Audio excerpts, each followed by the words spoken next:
Auzubillahiminash-shaytanir-rajim. Bismillahir-rahmanir-rahim. Dear students, Assalamu alaikum wa rahmatullahi wa barakatuh. Class 7th subject Social Science part of Geography. Chapter number 6 Natural Vegetation and Wildlife. प्यारे बच्चों, आज जो हमारा सब topic है वो है tropical grassland and temperate grassland.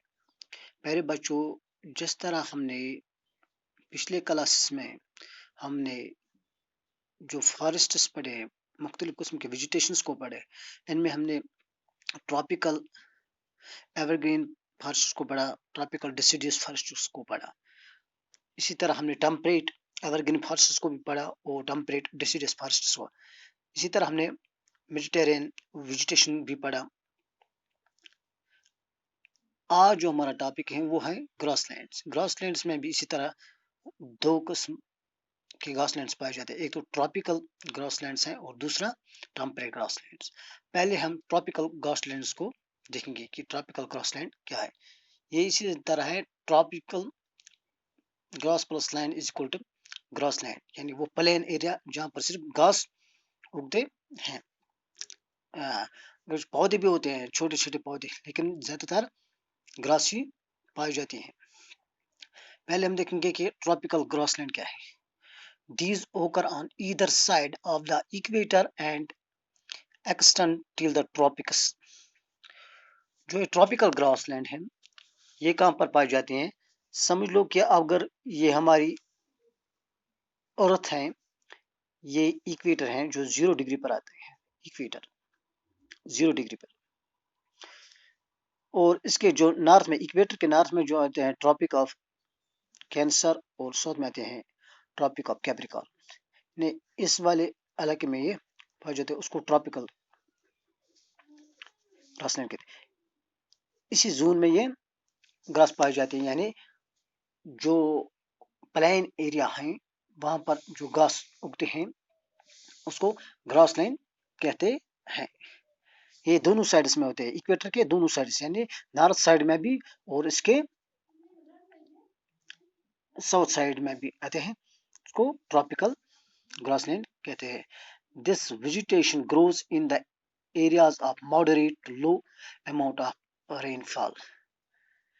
जिस एरिया में ये वेजिटेशंस होते हैं, यानी ग्रासलैंड जो होते हैं, ये उन्हीं इलाकों में ग्रो करते हैं जहां पर मॉडरेट और लो टाइप की रेनफॉल होते हैं, यानी दरमियानी दर्जे की बारिश है या इससे भी कम बारिश होती है, वहीं पर इस किस्म के घास उगते हैं। The grass can grow very tall. जो यहाँ पर घास उगती है वो लंबी लंबी होती है, यानी लंबा घास उगती है, यानी उसकी जो हाइट है वो है about 3 to 4 metres in height, यानी 3 से 4 मीटर तक उसकी हाइट होती है जो यहाँ पर घास उगते हैं, यानी ट्रॉपिकल ग्रासलैंड में। और इसी तरह सवाना ग्रासलैंड्स ऑफ अफ्रीका और ऑफ दिस टाइप, यानी सवाना में मुख्तलिफ जगहों पर जो ग्रासलैंड्स पाए जाते हैं उनके अलग अलग नामों से जाना जाते हैं। इसी तरह जो साउथ अफ्रीका में ग्रासलैंड पाई जाती है उसको सवाना कहते हैं। सवाना इसकी एक किस्म है, यानी ट्रॉपिकल ग्रासलैंड की, जहाँ पर लंबे लंबे घास उगते हैं। अगर आपने कभी वो नेशनल ज्योग्राफी देखी है, यानी जिसमें जानवरों को दिखाते हैं और इसमें अक्सर दिखाते हैं कि घास है और उस घास में वो शेर छुपते हैं, तो जो ही वो किसी ज़ेब्रा या किसी और जानवर को देखते हैं तो वो इस पर अटैक करते हैं। वह एक किस्म की ग्रासलैंड है, यानी अफ्रीका में डिस्कवरी में अक्सर उनको दिखाते हैं इस किस्म की ग्रासलैंड्स को।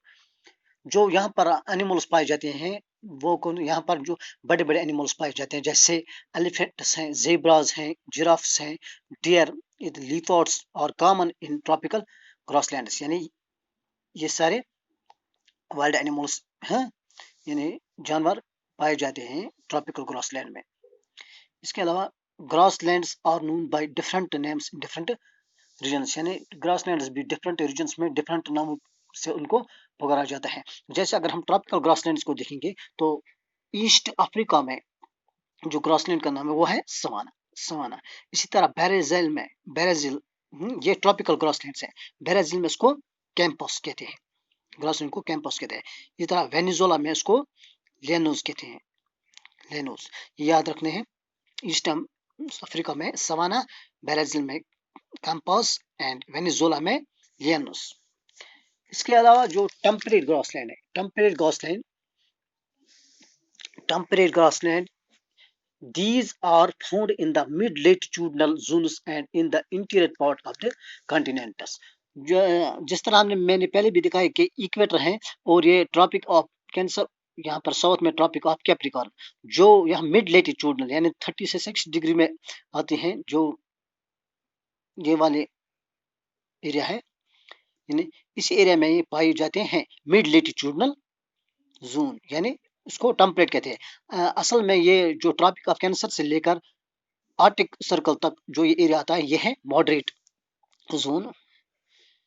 इसी तरह साउथ में भी ट्रॉपिक ऑफ कैप्रिकॉर्न से इंटार्कटिक तक है, यानी 23.5 से 6.5 तक जो एरिया आता है उसको मॉडरेट कहते हैं या टेम्परेट वाला जोन कहते हैं। इसी में जो ग्रासलैंड पाई जाती है उसको टेम्परेट ग्रासलैंड कहते हैं। और ये इसके इंटीरियर वाले इलाके उसमें पाए जाते हैं, यानी ये वाला ग्रासलैंड, टेम्परेट ग्रासलैंड।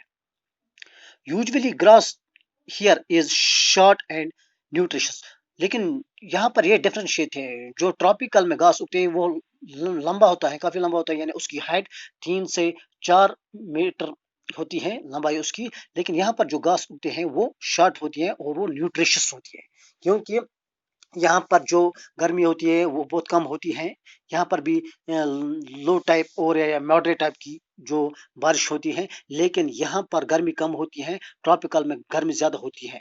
वहाँ जो घास उगता है वो लंबा हो जाता है, लेकिन इसमें वो अपने आप में न्यूट्रेंट्स होल्ड नहीं कर पाते। लेकिन ये जो यहाँ पर जो घास होती है, अगर ये शॉर्ट होती है लेकिन ये न्यूट्रिशियस होती है, इसलिए यहाँ पर बहुत सारे फार्मर्स देखने को मिलती हैं, ताकि वहाँ पर इसलिए प्रोडक्शन भी बहुत होती है। ये एनिमल यानी sheep forest, sheep, dairy farmers, very farmers बहुत ज़्यादा होते हैं। यहाँ पर जो एनिमल्स पाए जाते हैं वो है वाइल्ड बफेलोज, बिसनस हैं, एंटीलोप्स और common in the temperate region. यहाँ पर ये किस्म के जानवर पाए जाते हैं। इसके अलावा जो यहाँ पर ग्रासलैंड्स हैं उनको भी अलग अलग नामों से जाना जाता है। जैसे सबसे पहले अगर हम देखेंगे कि अर्जेंटीना में जो ग्रासलैंड है उसको अर्जेंटीना, ब्राजील, यूरुग्वे में जो ग्रासलैंड्स हैं उसको पेम्पास के नाम से जाना जाते हैं। पेम्पास यानी पेम्पास के मीनिंग्स हैं प्लेन एरिया। प्लेन एरिया, यहाँ पर जो एनुअल प्रेसिपिटेशन होती है वो तो 600 से 1200 मिलीमीटर होती है, जो यहाँ रेनफॉल होती है। इसलिए यहाँ क्या होता है, इसके अलावा नॉर्थ अमेरिका में जो ग्रासलैंड पाई जाती है उसको पैरी के नाम से जाना जाते हैं। पैरी दरअसल एक फ्रेंच वर्ड है जिसका मीनिंग है मीडोज यानी चरागाह। यहाँ पर जो लॉन्ग ग्रासेस हैं वो ड्यू टू हाई रेनफॉल, यानी यहाँ बहुत ज़्यादा बारिश होती है, इसलिए यहाँ ये कहाँ नॉर्थ अमेरिका में ये Canada, United states and Mexico में पाए जाते हैं। इसी तरह साउथ अफ्रीका में वेल्ड ग्रासलैंड पाई जाती है। इसी तरह सेंट्रल एशिया में सिटाफी क्या है, सिटाफी शॉर्टर ग्रास, यहाँ छोटे छोटे घास पाए जाते हैं। एज रेनफॉल इज लो, क्योंकि यहाँ जो रेनफॉल होती है वो बहुत कम होती है। जो यहाँ एनुअल प्रेसिपिटेशन होती है वो 250 से 510 मिलीमीटर तक होती है। और यहाँ पर एक और चीज होती है वार्म टू, जो यहाँ का जो क्लाइमेट है वो warm to hot in summers, in summer में वार्म टू वो हॉट बहुत ज्यादा गर्मी होती है। इसी तरह विंटर में कूल टू कोल्ड विंटर्स, यानी ठंडे से बहुत ठंडा हो जाती है। इसी तरह ईस्टर्न यूरोप एंड एशिया में इस किस्म के जो ये ग्रासलैंड्स पाए जाते हैं। इसके अलावा ऑस्ट्रेलिया में जो ग्रासलैंड पाए जाते हैं उसको डाउन के नाम से जाना जाते हैं। मेरे बच्चों, इस तरह हमने ये टॉपिक भी खत्म किया, यानी ग्रासलैंड वाला टॉपिक। इसमें हमने पढ़ा है ट्रॉपिकल ग्रासलैंड और टेम्परेट ग्रासलैंड्स। थैंक्स।